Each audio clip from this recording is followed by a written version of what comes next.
Yo, what's going on, everyone? It's Brian and Jim here with Drink a Beer and Play a Game, and today we are going to be reviewing Sneaking for the Xbox 360. Well, Bri, luckily for us, this also works on the original Xbox. And yes, this was seriously, this was a Patreon review request by our buddy TJ, the Kite Man, Lawmans, however you know him on Twitter. But yes, he wanted to bless us with this. And not only did he give us this, we decided if we're going to do one of the Burger King games, we might as do all three. So expect more Burger King reviews after this. I didn't know it could get lower than Donkey Kong 64. Right, this is going to be a contender for one of our lowest scores. Let's get into it.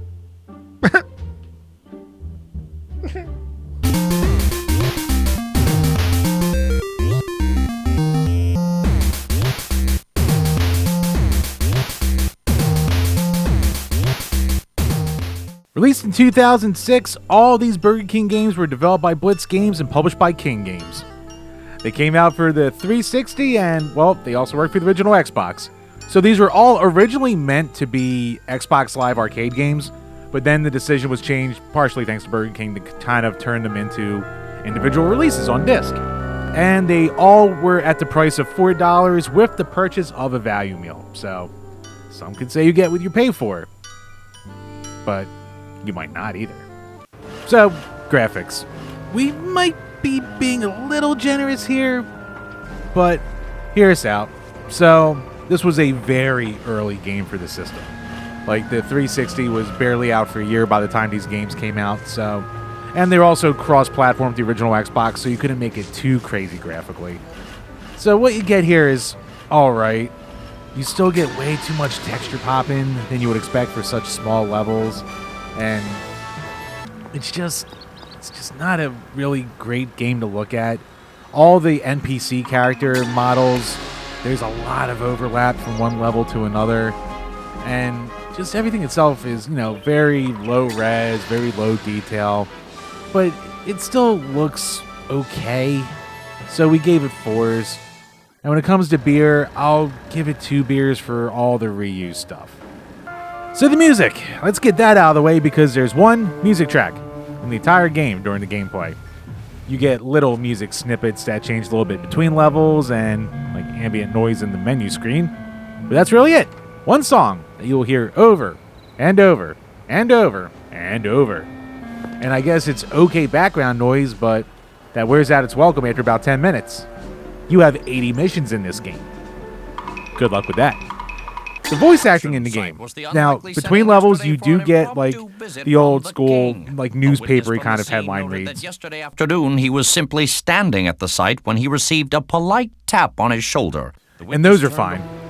But in the game, it sounds like The Sims. Because all the player character, well, the NPCs in the game just kind of go... There's almost no sound effects of the actual in-game action. There's just like ambient sound effects for like each thing you're in. So the construction yard, you're going to hear like jackhammers. Or the logging thing, you're going to hear the sound of saws. Or the community, you're going to hear, ambient neighborhood noise or a hose in certain parts. So it's just super, super simple. And it all just gets so annoying so quick and does not hold your attention. So we gave it 2s. And when it comes to beer, let's add 3 beers. The one song you hear the whole time, the complete lack of sound effects, and the incredibly lazy voice work in the game. Oh boy, the control. For a game that is all about stealth and just sneaking up on people and delivering food, you would think, how hard could this control be? And when you look at it on paper, like this picture, it doesn't seem that bad. If you use the A button, you can use your surprise, and that's how you gauge the meter you're using. If you use the B button, you cancel. If you use Y, you can go into these stupid-ass sneak positions that aren't really useful, and you only do it because you have to do it on some of the goddamn challenges. But then you add in the movement, and I don't know how you screw up and make a game so sluggish, but you use your left stick or D-pad to move, your R trigger can be used to run or sneak, and for whatever goddamn reason, they felt the need to put in a first-person mode. Now, I'll be honest. The first time I clicked it, I did it completely by accident. I don't know what the hell the use of it is. Maybe if you're hiding in one of these areas, it makes sense. But it, like, all of a sudden looks like a serial killer simulator versus a goddamn Sneak King thing. So I don't know what they were thinking with that. I know they were probably trying to model after some of those weird-ass commercials. I don't know what the fuck they were doing. But the problem is with the control, you move so slow, and it's sluggish. And the only thing you do in a game, delivering food to people, somehow there is a minor delay. Then you get to this shit-ass meter, and there's a delay with that too. So you have to compensate for the only two mechanics that really matter, and you know what? It's very easy to screw up. And I gotta be honest, I know it's a cheap game, but come on, I feel like you could have done a little bit better. The only reason we didn't give it completely miserable ones is because you can get through it. So, when it comes to scores, I gave it a 3, Jim gave it a 4. When it comes to beers, I'm not fucking around. It gets a full 6-pack because I hate this game with a passion. I played through every level, I did every challenge. Son of a bitch. Now, speaking about playing through the game, the gameplay. You might say, hey Brian, give this game a little bit of credit. It's $4. What would you expect from a game you get with a goddamn value meal? I don't know. Something a tiny bit more because, you know, the premise is very easy. You have to sneak up on people, and then they decide to get cute with the challenges. So there's 4 main levels with 20 missions per level, which is, I don't know, call me crazy. That feels a little excessive, especially because they're the same thing over. It's deliver this Whopper in 20 seconds to 3 different people. And of course, you get to that last person and the asshole turns around and you gotta restart it. Or deliver so many things from this hiding place, or get this score on a meter. And it repeats very quickly and over. And you might even think, okay, so maybe when I go from level to level, you're going to get some variety. Nope, you sure don't. The only variety, if you want to call it that, are the items you're delivering. They could have done something interesting and make it semi more realistic to, like, if it's morning time, you're giving breakfast things, and if it's nighttime, maybe dinner. They couldn't even think that far ahead. The only thing this gameplay did was make me hungry for Burger King, and maybe that was the whole goddamn purpose.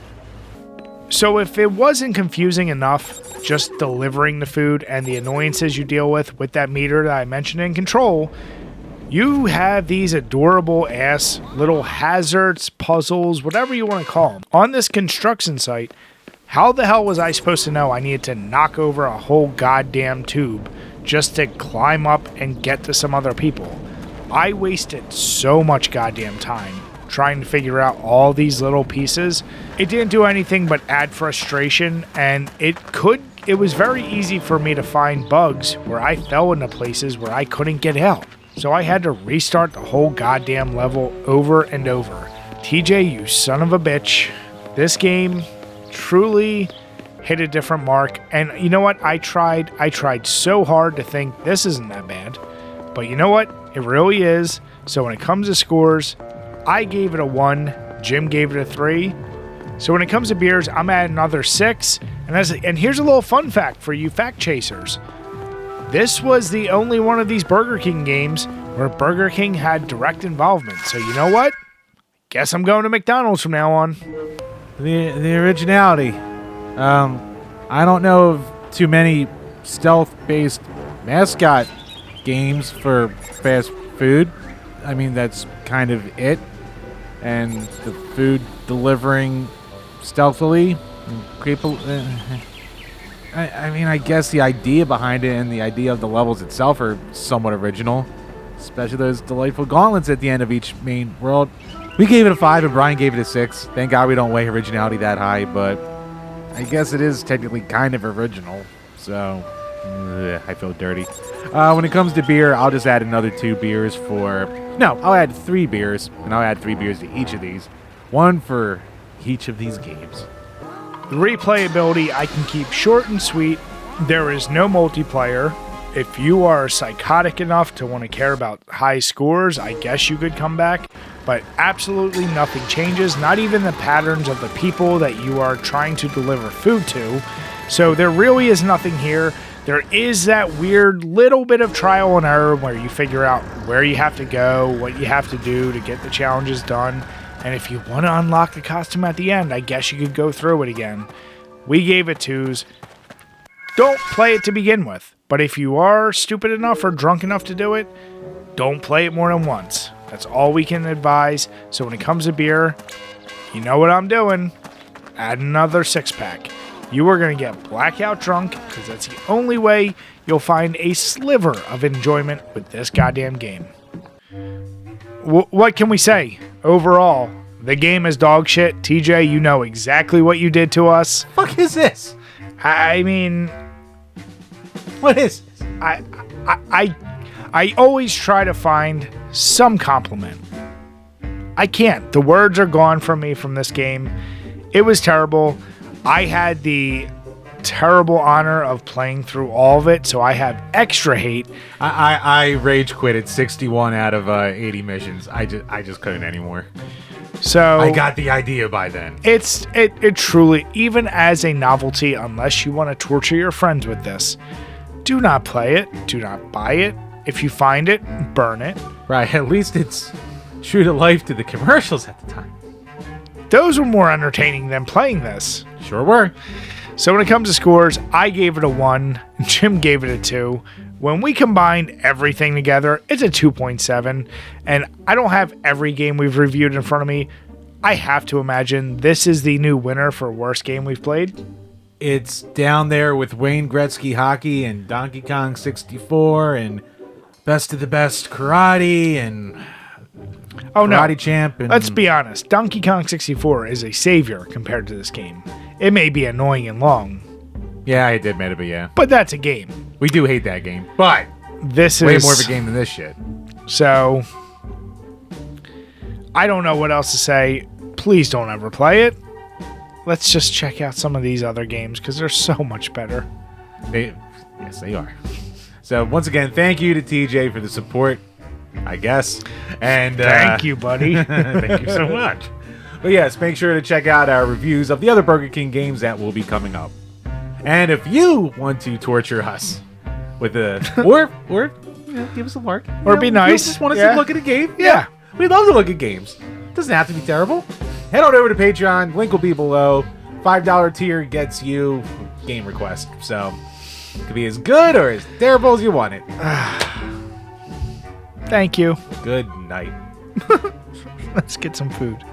When it comes to beer pairing, I'm going to go with the Lucky Streak beer from Anheuser-Busch.